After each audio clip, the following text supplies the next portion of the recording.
The film The 11th Hour starts out by displaying some very apocalyptic images that you would sometimes see in the beginning of movies like The Day After Tomorrow. But the scary thing is, all those are real images of our dying planet. Pollution, overpopulation, hurricanes, wildfire, war. All this is occurring right now as you watch this video. Even more alarming is the fact that the Earth isn't actually the one that's in serious danger. We are. In the film, some like Thom Hartmann, the author of The Last Hours of Ancient Sunlight, say that the Earth is acting like an infected organism. So what's this infection and what's the cause of it? Well, the infection is the degradation of the natural environment from global deforestation and a rise in global temperatures to a massive loss in the Earth's fisheries and biodiversity, as well as rising seawaters that will cause enormous flooding and population displacement. That's the infection. But where is it coming from? Well, according to most scientists, it's coming from us. Our unprecedented amount of production and consumption of food, material goods, and fossil fuels has manifested through breakthroughs in technological advancements and has also increased the population of people from 1 billion in the mid-1800s to 7 billion today in 2019. All this incredible growth is manufactured by the human mind.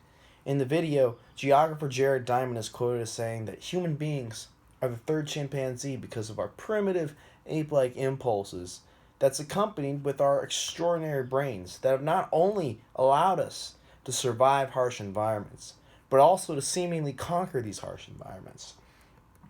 They say that this conquering ego has made us believe that we are somehow separate from nature and not a part of it.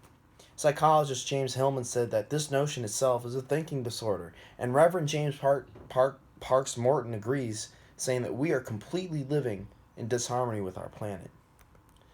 All of our energy used to come from direct sunlight. Photosynthesis would allow for crops to grow. We would eat those crops or feed them to animals and then eat the animals and use biomass fuel and wood to cook them. Now we use ancient sunlight and fossil fuels to run our lives and the economy. The reality is, with 7 billion people on this planet, if we stop using fossil fuels tomorrow, we can only support under 500 million people. That's pretty harrowing, and it seems like we're stuck in this fossil fuel-based system. But why do so many people not believe that we are the main contributors to climate change? Maybe it's because global temperature is rising really slowly, only about 0.15 degrees Fahrenheit per decade. Most people might see that and think, really? That's what you call a rise in temperature? That's nothing. But according to the scientists, that's enough heat change to melt the Arctic ice and the permafrost in tundras, change rainfall patterns worldwide, increase floods, and threaten food and water security. So that little change in temperature goes a long way in terms of the destruction and the effect it has on our lives.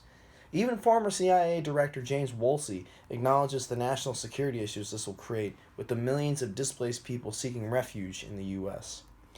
But if we really made it this far with all our technological advancements and we possess the green technology to provide renewable energy, then why aren't we doing it?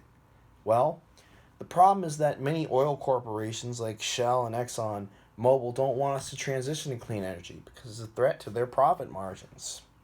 They have so much money that they have financial leverage over our politicians who protect their economic interests and not the damaged environment. It was said in the movie that the single greatest weapon of environmental mass destruction is unrestrained economic development. And just to put that in a little bit of context for you, it's been noted that most corporations release a minimum of 5 million gallons of toxins a day into watersheds worldwide.